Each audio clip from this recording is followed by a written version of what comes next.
আমরা জানি যে একজন গৃহকর্মী মা এবং মেয়েকে হত্যা করেছে। এ ব্যাপারে আল্লাহ রাব্বুল আলামিন কি বলছেন? আল্লাহ রাব্বুল আলামিন বলতেছেন, মান ক্বাতালা নাফসান বিগাইরি নাফসিন আও ফাসাদিন ফিল আরদি ফাকান্নামা ক্বাতালান নাস জামিআ ওয়া মান আহইয়াহা ফাকান্নামা আহইয়ান নাস জামিআ। যে ব্যক্তি একটি মানুষকে অন্যায়ভাবে হত্যা করলো, সেজন্য সারা পৃথিবীর মানুষকে হত্যা করলো। অর্থাৎ একজন মানুষকে যদি হত্যা করে, তাহলে সারা পৃথিবীর মানুষকে হত্যা করে ফেললে যে গুনাহ হবে, তার আমলনামায় সেই গুনাহ হবে। এবং একটি মানুষকে যদি প্রাণ রক্ষা করে, তাহলে আল্লাহ রাব্বুল আলামিন তার আমলনামায় সারা পৃথিবীর মানুষের প্রাণ রক্ষা করা সওয়াব তার আমলনামায় লিখে দিবেন। আল্লাহু আকবার। সেই গৃহকর্মী মা এবং মেয়েকে হত্যা করে তার চুরির দায় থেকে বাঁচার চেষ্টা করেছিল, কিন্তু আল্লাহ রাব্বুল আলামিন ছাড় দেন, কিন্তু ছেড়ে দেন না।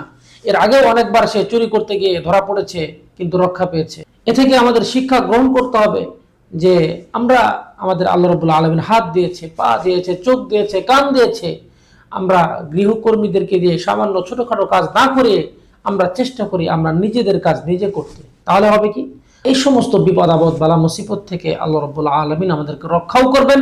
এবং কাজ করার সুন্নাহ এবং নিজের কাজ যদি আমরা নিজে করি, এটা লজ্জার কিছু নয়।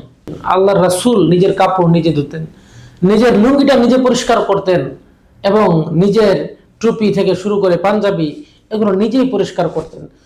তাই আসুন আমরা বাসায় গৃহকর্মী না রেখে আমরা নিজেদের কাজ নিজে করি, তাহলে আমরা অনেক বিপদ আপদ থেকে বালা মুসিবত থেকে আমরা রক্ষা পাবো। আল্লাহ রাব্বুল আলামিন আমাদের সকলকে সহিহ বুঝ দান করুন। আসসালামু আলাইকুম ওয়া রাহমাতুল্লাহি ওয়া বারাকাতুহু।